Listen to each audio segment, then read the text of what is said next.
அந்த காலம்தான் நன்றாக இருந்தது. பேருந்துக்குள் கொணர்ந்து மாலை முரசு விற்பார்கள். எந்த நிறுத்தத்தில் ஏறினாலும் அமர இடம் கிடைக்கும். மிதிவண்டி வைத்திருந்தோம். நான் பஞ்சரொட்ட பழகியிருந்தேன். எல்லா வீடுகளிலும் முதல் மரியாதை பாடல் ஒலித்தது. வானொலி நாடகங்களை ரசித்து கேட்டு எல்லாருமே அரசு பள்ளிகளில் படித்தோம். சாலையில் எப்போதாவது ஒரு வண்டி போகும். எளிதில் மணப்பெண் கிடைத்தால் வெஸ்ட் இண்டீஸை வெல்லவே முடியாது.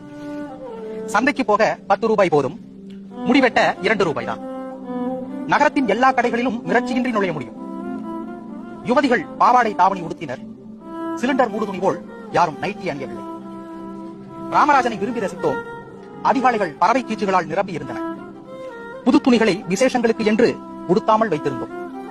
ஊசல் சுவர்க்கடிகாரத்திற்கு சாவி கொடுத்தோம். தானாய் துயில் கலைந்து எழுந்தோம். இருள் பட்டியவுடன் உறங்கச் சென்றோம். ஆம், அந்த காலம் நன்றாக இருந்தது. அந்த காலம்தான்